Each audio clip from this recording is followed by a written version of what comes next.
Every single Chinese dynasty destroyed by the exact same pattern. 4,000 years.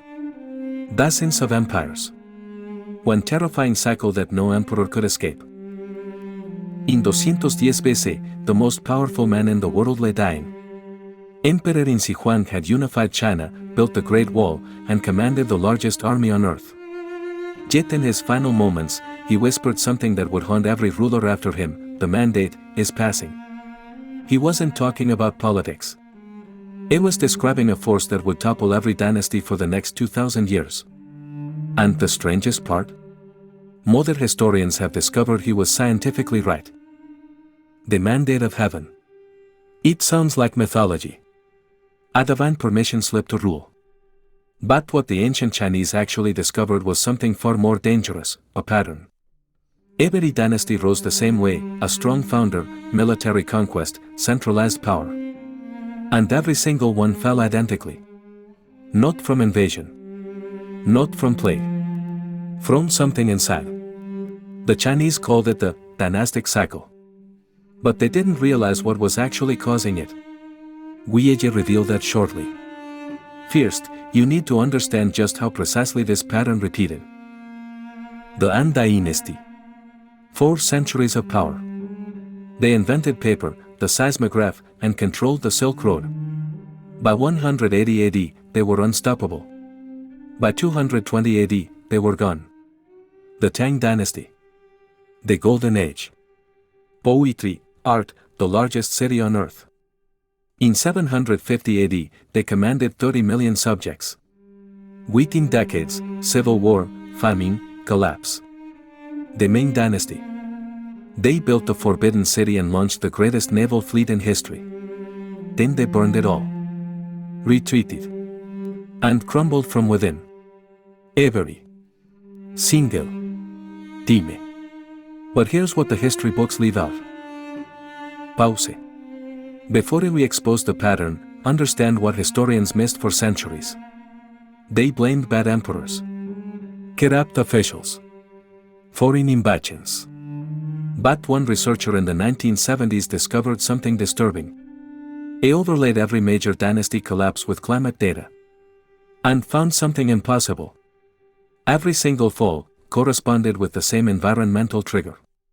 The pattern wasn't political. It was planetary. But the ancient Chinese emperors?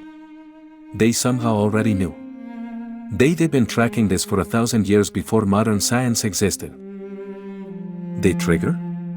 Drought. Not minor dry spells. Catastrophic, multi-year droughts that repeated in terrifying cycles. When rains failed, crops failed. When crops failed, 20 million peasants starved. And when 20 million people starve, they revolt. The Yellow Turban Rebellion. The Lushan Rebellion. The Red Turban Rebellion. Different centuries. Different dynasties. Same cause.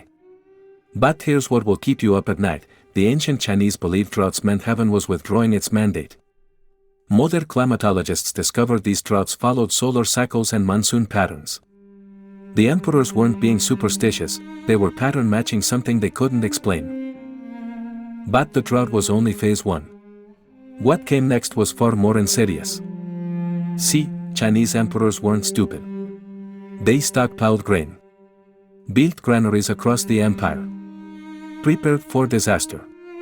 So why did they still fall? Because of phase 2, the bureaucracy trap. Every dynasty started lean. Efficient. By the 3rd generation, the court had tripled. By the 5th, corruption was everywhere. Officials hoarded the emergency grain. Sold it for profit. When the drought hit, the granaries were empty.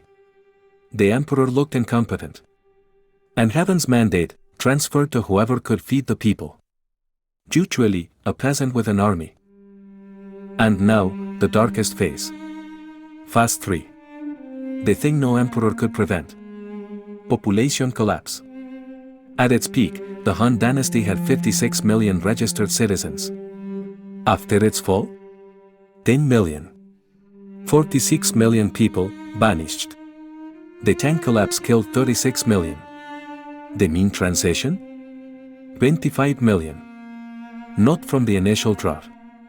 Not from the rebellion. From what came after, warlords. Competing factions would battle for decades. Fields went unplanted. Cities were besieged. And the death toll? It dwarfed any single natural disaster. This was the true cost of a broken mandate. So the cycle was complete. A strong founder rises from chaos. Centralizes power. Expands borders. 2 to 3 generations of prosperity. Then complacency. Corruption. A drought or flood triggers famine. Rebellions erupt. The center cannot hold. Warlords emerge. Millions die. A new strong founder rises from chaos. The Chinese knew this. Accepted it. Built their entire philosophy around it. But one dynasty tried to break the cycle. They came closer than anyone in 4,000 years. And their failure? It changed everything. The Qing Dynasty. Manchurian outsiders who conquered China in 1644. They studied every previous collapse. Implemented safeguards no other dynasty attempted. They rotated officials every 3 years to prevent corruption networks. They built the largest grain reserve system in world history. They even adopted Chinese culture to legitimize their rule.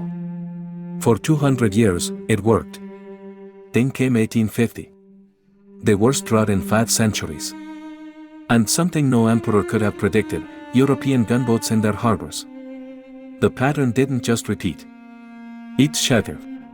China wouldn't recover for over a century. The Qing fell in 1912. The last dynasty. The pattern finally broke, not because anyone solved it, but because the very concept of dynasty ended. Yet here's what haunts historians: the underlying cycle didn't disappear. Drought still triggers famine. Famine still triggers instability. Instability still breeds strong men. The mandate of heaven wasn't superstition. It was the earliest recognition of a truth modern civilization still grapples with: no system is permanent. Every empire carries the seeds of its own destruction. The Chinese didn't just document history. They decoded its algorithm. 4,000 years of collapse, mapped in a single, terrifying pattern. The only question that remains is which phase we're in now. If this pattern disturbed you as much as it disturbed me, you need to see what happened when Rome faced the same cycle. The parallels are terrifying. That video is on screen now. See you there.